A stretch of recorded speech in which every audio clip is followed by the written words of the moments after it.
Welcome to Digital Asset News, take the top stories in cryptocurrency and digital assets and break it down into bite-sized pieces. Today, we've got one story to go over. Now, usually we go over 3 to 5 stories every single day. However, this story or this piece that we're going to talk about today is so important. It makes me incredibly bullish on the entire market that every other story out there for me is non-important. It's just not a starter. There's nothing else out there to me. Because when I saw this one story, I said to myself, this is huge. It's one of those things where you sit back and go, man, that is an enormous story. So we're going to go over, it's all about VanEck, the financial institution, and how bullish they are on Bitcoin and what it's going to mean in 2020, 2021, 22, 23, 24, 25, and in the next 5 to 10 years. Also, we'll go over the scam of the day at the very end. I want to say thanks everybody because we've wiped out a lot of scams and that's going to help people that are coming into this space this year and beyond. So let's get to it. So first up, VanEck. Who are they? Who is VanEck first of all? Well, VanEck, it was founded in 1955. It's an investment management firm headquartered in New York. New York, satellite offices in Frankfurt, Germany, and Australia.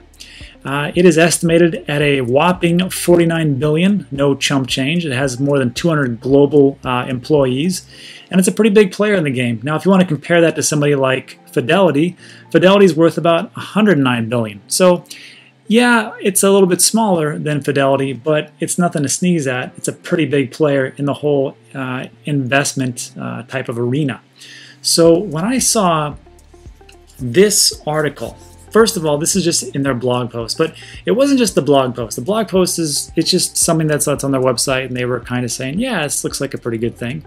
This was in January 29, 2020, not too long ago, but it was what they put out, which was, it's just a big presentation, a big PDF, which is circulating throughout all their portfolio managers, the company itself, and what they're pretty much saying is, look, Bitcoin is going to swallow everything, and we need to get on this now, because if we don't, we're going to be left behind. And they, in over 31 pages, and we're not going to go over all 31. It's going to be the highlights, of course. You don't have time to go over 31 pages. That's why you have me for. But all this information is really just saying that, hey, we're gonna step foot in here, and we're gonna make our mark because we need to do this. So this is just one more example of a large institution getting into the game, and why I believe that Bitcoin is going to make a huge dent in the world economy in this year and the next 2 to 5 years. And look, VanEck is just one more big institution to jump into the fray, just like Fidelity Digital Assets, just like TD Ameritrade. And TD Ameritrade is going to be swallowed up by Schwab pretty soon. We'll see if that actually goes through the antitrust laws. But if that happens, so much the better. Schwab isn't a big believer in cryptocurrency, but TD Ameritrade is. And when they merge, all that different types of thinking is going to go into Schwab. I mean, if it does or doesn't, I don't think it really matters, because there's other big players in the game that are really going to lead the way, and it's going to be the same thing. So let's take a look at what VanEck says. So this was released in January 2020, so not too long ago, and just goes over some basic information about what Bitcoin is and whatnot. But here's where it starts to get good. So it starts to talk about monetary value and intrinsic value. Intrinsic value is things that have value irregardless of what happens on the stock market or their fund or whatever else. So like real estate, corn, wheat, oil, copper, doesn't matter what's going to happen on in the investment world, they still have value by themselves. Now there's this thing called goods with monetary value, and it lays out gold, silver, diamonds, Bitcoin. And the amazing thing here is that it's right up there with everything else. Everything that has been historically a means of value or a monetary value is right there with it. Artwork, US dollars, emeralds, rubies, gemstones, whatever. So this is you have to understand, this is a major institution putting this out to all of their employees, and all of these employees are going to be talking to their clients going, gold gold's pretty good, but you know, Bitcoin really did crush it last year.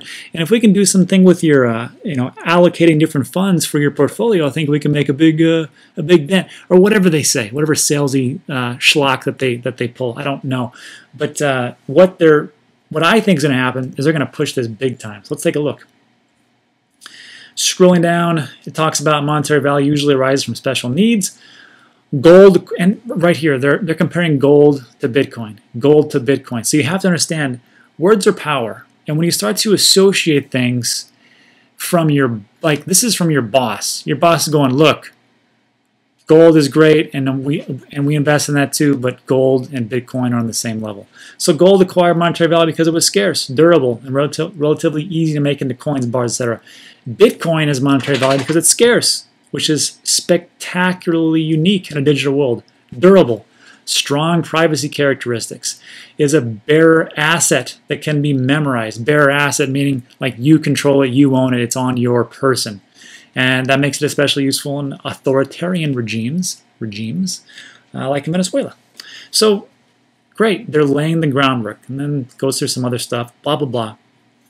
And again, your boss, if you're working at this investment firm, is telling you, look, here's Bitcoin versus gold versus dollar. It's putting it on the same level of all of these things. So now it's starting to get into your brain. Oh, they're serious. And not only are they serious, they break it down beautifully.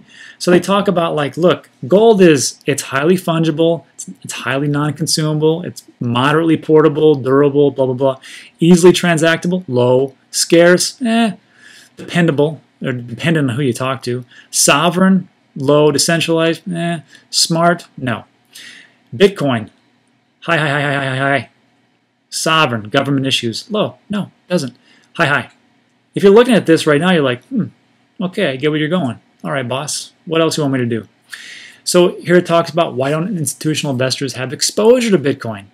And it says, hey, look, it's the difficulty largely has to do with Bitcoin's nature as a bearer asset, or it's controlled by the people themselves. And the plumbing to connect Bitcoin with capital markets has been limited. And I've heard this term before, the plumbing. And I've heard it from Brad Garlinghouse, the CEO of Ripple, and he starts talking about the plumbing, and now this word comes up here at VanEck, the plumbing. So I think in any industry that you work in, I don't care if you're in healthcare, in automotive, in financial, everybody kind of knows everybody. It's kind of like this small group or a group within a group. So I wouldn't be surprised if all these guys just know each other, you know, in one way, shape, or form, or they've been to conferences, or they've been in different organizations where they just know each other. So this plumbing word has come up more than once. All right, so it just starts to talk about, look, here's the thing: stocks, bonds, etc. They have custodians, prime brokers, clearing entities, settlement, and transfer agents. Bitcoin doesn't, and that's one of the problems. Well, what they think is a problem, and they see that's one of the issues. Roles, no. Now this was, I think, the most important section as far as like what this institution believes is going to happen. And they're talking about stock to flow ratio. And if you've looked at different articles, or even in some of my videos, there's a debate whether if the price of the Bitcoin halving, which is coming up in May 2020, if that price is already built in and people already know about it, so the price isn't going to go up that much because people know it's coming. And I say that's BS. It doesn't matter if you know it. Look, this is the third halving, and every single halving, Bitcoin is mooned, about a year after the initial Bitcoin, or a year after each different halving. So 2012 it happened, then 2013 you had an all-time high. Then 2016 it happened, 2017 an all-time high. We're going to see in 2020, and I think in 2021 you're going to see an all-time high. So I don't think that really plays into effect. And here it talks about stock to flow ratio. So the stock to flow ratio is defined as the amount of an asset that is held in reserves divided by the amount of that asset produced for a selected time period. So with the Bitcoin halving pops up in May, all that work these miners are doing, all their work gets cut in half. And that's a bummer for them, But great for us because, hey, everything goes in by half, and now we have even more scarcity. So it's talking about here, they're talking about the market value. says why Bitcoin has value, scarcity, nice little trend here.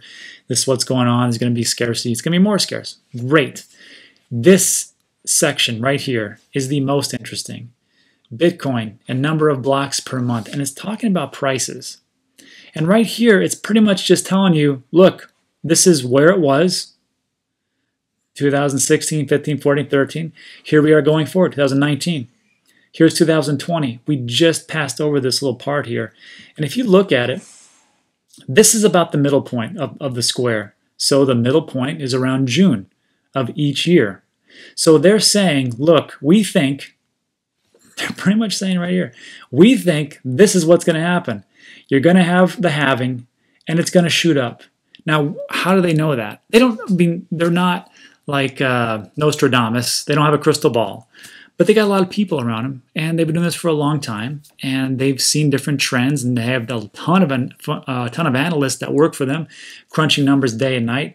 So what they're saying is, look, we think after the halving, which it happens, it's going to go up to somewhere around, I don't know, 50, 60, 70,000. That's where it's kind of like looking as far as this chart goes. So when I see this, I'm thinking to myself, holy smokes, they believe in this so much that they're putting this report out to all their employees, and it's being circulated, and I can guarantee you it's coming from top down. They're telling these guys, look, when you're talking to your clients, you're going to tell them that, this is what's going on, and this is the type of return we're going to see. Now, it's a risky asset. Don't put, 100% of our clients' money into that. That'd be stupid.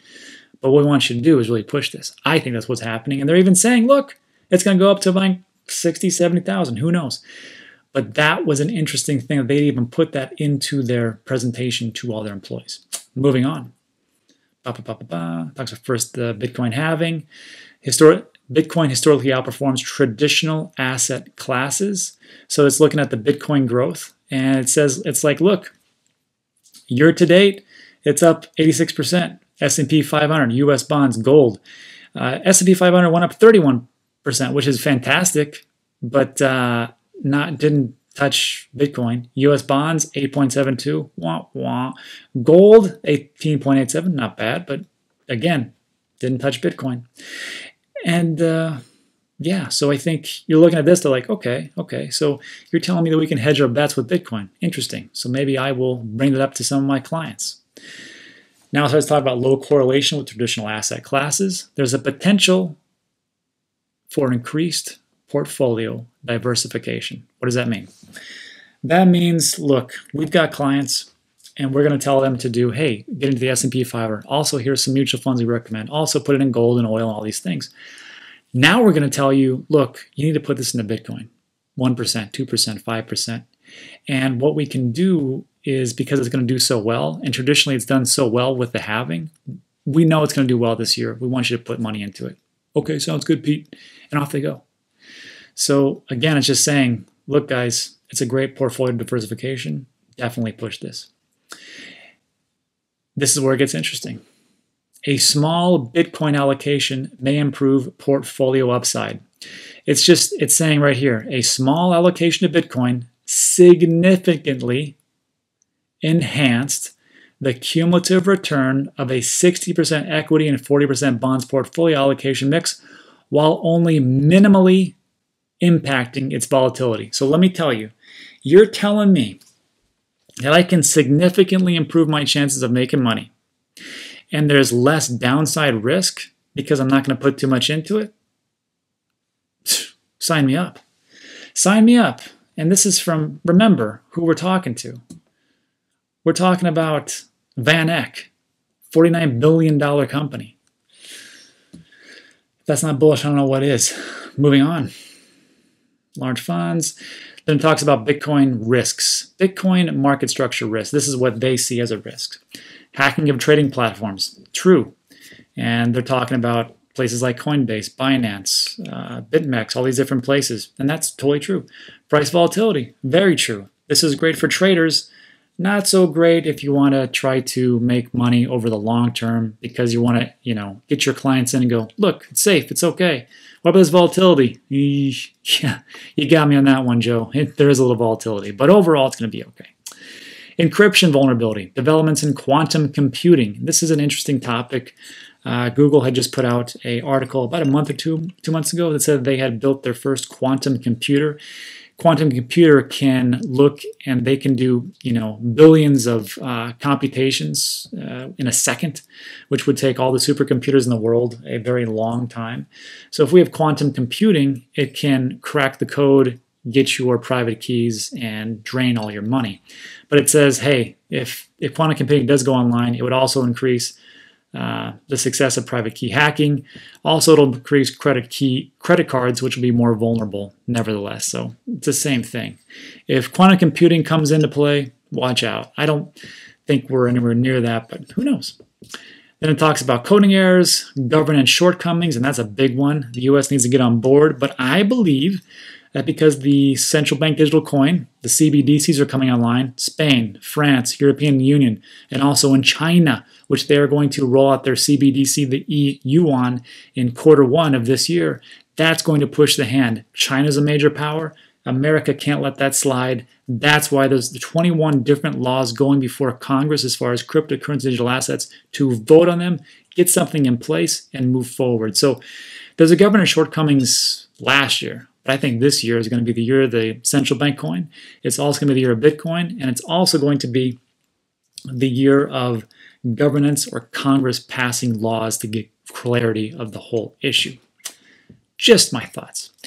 Also, it says, can miners and developers run the core software? And they say Linux is a good example for successful execution, which is, Linux is, open source, same thing with Bitcoin. This decentralized open source type of software. That's essentially what it is.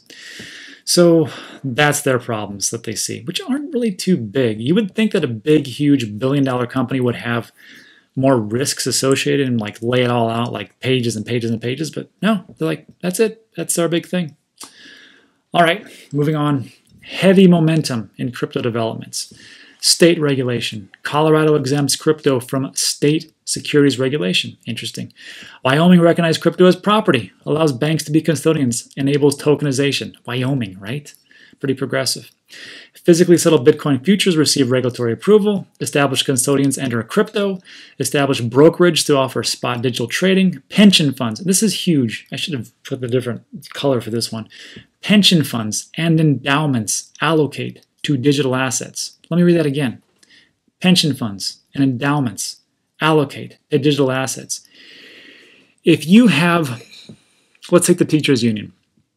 They come in, they say, look, we have so many billions, hundreds of millions of dollars, and this is for the retirement fund for all the teachers in our great state of Ohio, whatever. What do we do with this? Well, what we should do, the safest way is the S&P 500 and gold. But also, I'd like to put a big chunk of that into Bitcoin, because last year it was it destroyed all other asset classes, and it was 83% as opposed to the S&P 500 of 28% and gold of 18.83%. So we're not going to do a ton of it, but I want to put a big chunk, or 3 to 5% in. Is that okay? Sure, let's do that. That's it. And you've got pension funds, endowments. How many pension funds are out there? How many different retirement funds are out there? That's big, my friends. That's big. Also, it says global regulators start cracking down on ICOs and registered offerings. Bitcoin is different. Bitcoin, the SEC pretty much came out and they talked about, they did the Howey's test as far as the security. Bitcoin and Ethereum got off the hook. EOS got busted, if you can call it busted. I think they got, it was like 2 million or something like that out of the 4 billion that they raised. Because it was an unregistered ICO, and that was their big thing. Okay, give us, a couple $1 million, guys, but keep the other billions. Sure, SEC, pat on the back, off you go. And then this was interesting. ETFs under consideration. The VanEck SolidX proposal is at the top of the pile. Now look, we all believe that the ETFs have to come in for Bitcoin to moon. I don't think so. I did a video a couple of weeks ago where it had Roger Ver, who was talking about ETFs. This was in 2012, and he was talking about how he believes that ETFs need to come in for Bitcoin to rise. And we saw that it didn't matter. Look what happened, and that was in 2012, mind you, when Bitcoin was $8, $10, $11, somewhere on there. And then it went up to 1,000, and 5,000, 10,000, and 20,000. So did we really need the ETF? I mean, it could have been a nice catalyst to get going, but whatever. If it does, it's like rocket fuel, but the ship's already taken off, so whatever. All right, keeping going down. It talks about crypto exchange are healthy, not going away. BitFinex makes over 400 million. I had no idea. Good for them. Top 650 of U.S. companies, Binance in the same range, and then liquidity. Bitcoin daily volume over 1.75 billion. So great. So crypto exchanges are healthy, not going away. Everything's good. And it talks about Bitcoin futures. This was interesting. It says Bitcoin trading is not concentrated. And I think what they were looking at is different problems with like whales and things like that, as far as like if there's one exchange that gets hacked, and that would screw everybody. But it's saying that's not an issue. It's not concentrated. Here's the volume for Coinbase, Crank, and Bitfinex, BitPay. I mean, all these different ones. The major ones are up here: 356,000, 294,000. It's pretty much laid out. I don't know who did all this work, but a lot of work, a lot of information. And then exchanges over 6 months, kind of like the same thing. So yeah. Even though they said that these exchanges are prone to hacking, we've seen that before. It's not centralized, so it should be all right. And then it says Bitcoin ownership seems well distributed, not concentrated. And let me ask you. Well, I'm not going to ask you because no one's going to say. But I wonder how many people have more than one Bitcoin. Because if you look at it, the number of wallets with 1 to 10 Bitcoin, that's 585,000, or 9% of the total wallets out there. This was interesting though. 100,000 to 1 million of Bitcoin are in 3 wallets. I think one of those is the infamous Satoshi Nakamoto. Maybe Craig Wright. I'm just kidding. I don't think it is him, but I could be wrong. But there's 3 of those, and so 3 of those have got a load of Bitcoin. But that's not the majority. The majority, if you're looking at it, is like, wow, 1,000 to 10,000, that's 26%. And then 10 to 100 is the next one. 19, 1 to 10. You take all these, though, 0 to 0.01, not a lot of volume. There's a lot of concentration, it looks like.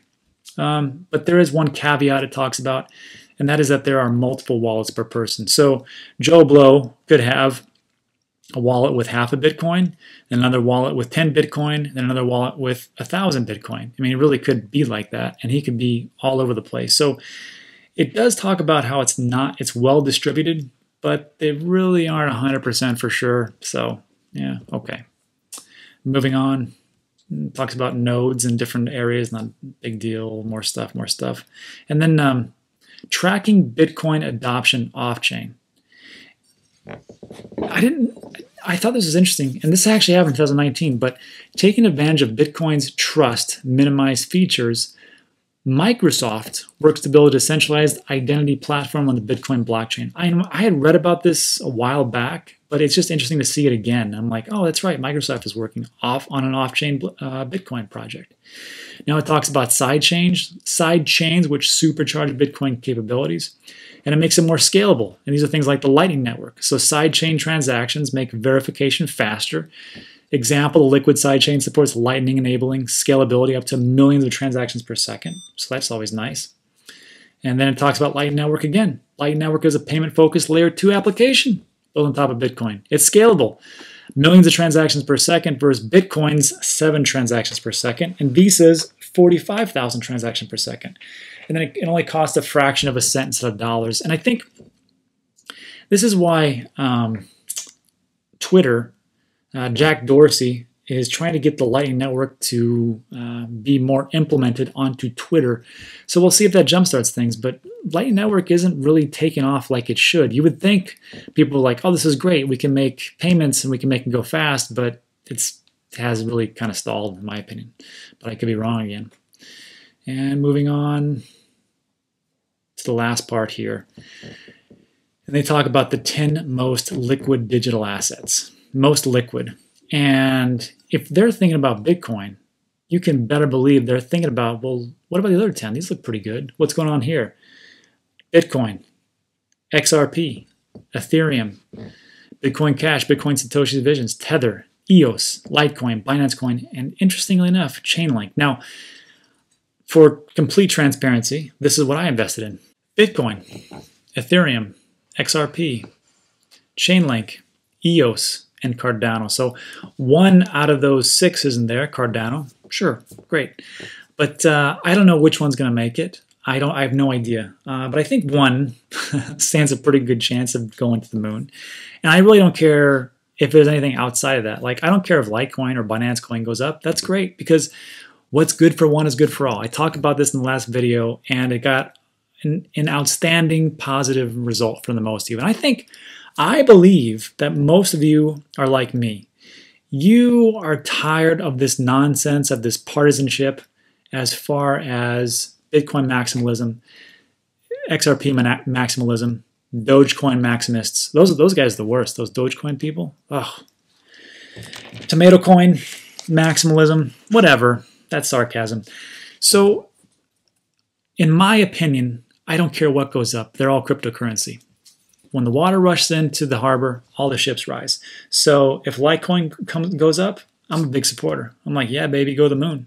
Because if Litecoin goes up, people are like, what's that? Litecoin. What's Litecoin? It's cryptocurrency. What else is in cryptocurrency? You got Bitcoin and XRP and Ethereum. Oh, okay. What can you tell me about those? Well, they're blah, blah, blah, blah, blah. And before you know it, people are coming in. I don't care what makes it. I don't care.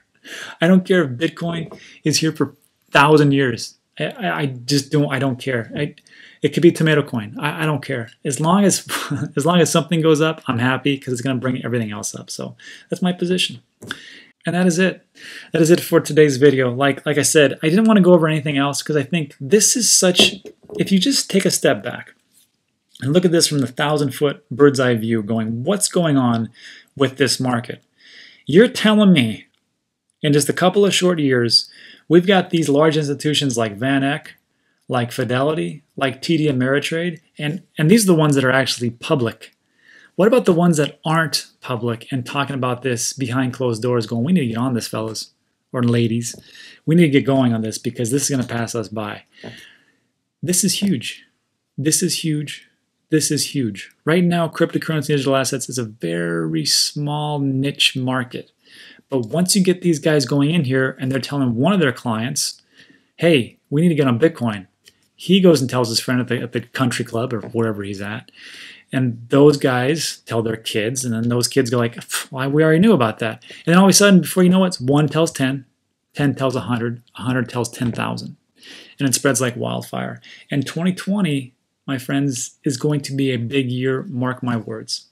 So that's it. Thanks for sticking with me through the rants. I know it's kind of long. I apologize, but it's important. Let's go over, if you got a couple minutes, let's go over scam of the day, and that'll do it. So scam of the day, if you're new to the channel, welcome. Thanks for stopping by. We do this every day, and if you want to just go and find the scam of the day, in the description of every one of my videos is a nice big and bold that says scam of the day. And right next to that is a link. It's going to link you to this Google handy dandy spreadsheet, and it's going to take you to this, and it's going to say, you know, why it's a scam, the scam video link, the date found, date removed. So these are all the scams that have been reported to me, and our idea is to get rid of these scams, because as all these people pour in, which they will, we don't want them to get screwed over and scammed, because again, all those people that are talking positive, the flip side of that coin is they all talk negative and go, hey, I got in there, I put 5,000 into Bitcoin Japanese scammer elite, and I lost 5,000 bucks. So cryptocurrency is trash, and I hate it. Yeah, I hate it too. 10 people, 100 people, 10,000 people. So when these people come in, let's make it hospitable and good for them. The easiest way to do it, if you're new, is just treat everything like a scam. Everything's a scam until proven otherwise. If you have any doubts, go to the official website. If you think Ripple's doing a giveaway, first of all, they're not giving a giveaway. But go to their website, their official website, send them an email. Are you guys doing giveaways? Because I saw one where you're giving 10,000 XRP away. All they gotta do is give you 500. What's going on with that? Binance, Nano Ledgers, anything that you can think of, just go to the website. Just do a little double check. It's going to save you a lot of heartache. And what we're looking for are scams. So when you come to the scam of the day, simple enough, just pick one. If you see that the date removed, we started this on January 14th. If you see the date removed, that means we got rid of it already. So we don't care about that. But let's take this one. This one's still open. So we're going to click on this link here. It's going to take us to this apparently scam. So don't take my word for it. Just take a look and see what makes this a scam. First of all, we're going to look in the comment section, and it looks pretty scammy, right? Red flag, but that doesn't mean it's a scam. What it means is a scam is when they say junk like this. Hey, we're going to send you, or just send us 1,000 up to 1,000,000 XRP. And then if you send us that, we're going to give you from 10,000 to 10 million XRP back. Sweet deal, right? No, that's a scam. So if you contact Ripple, they're going to tell you that's bull, that's BS, that's a scam. So what do? How do we get rid of this? First, we're going to downvote it. I dislike this. Next, we're going to press these 3 dots, look for a flag. It says report. Sometimes the report's there, but usually scammers hide it. I'm going to report this. I'm going to say this is spam or misleading. I'm going to choose one. I'm going to say it's a scam or fraud. And I'm going to click this thing that says this applies to links within the video description, which YouTube can check very easily. We're going to click next. We're going to say it's a scam. And we're going to report. And that's pretty much all you got to do. And thank you for taking the time to do that. Very simple. Now, again, I just want to reiterate one thing, which is treat everything as a scam until proven otherwise. You are not special. Nobody's giving you free money. It's a scam.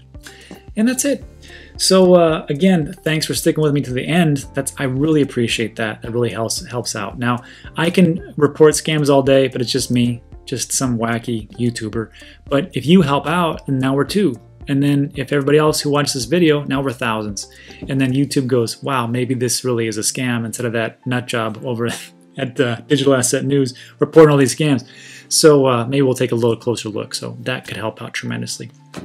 Okay, if you like this video, stick around. There's 2 more to the left or right that's coming up. I don't know what they are because they're curated for whatever your viewing pleasure is, as according to to YouTube. But thanks for sticking around, and I will see you on the next one.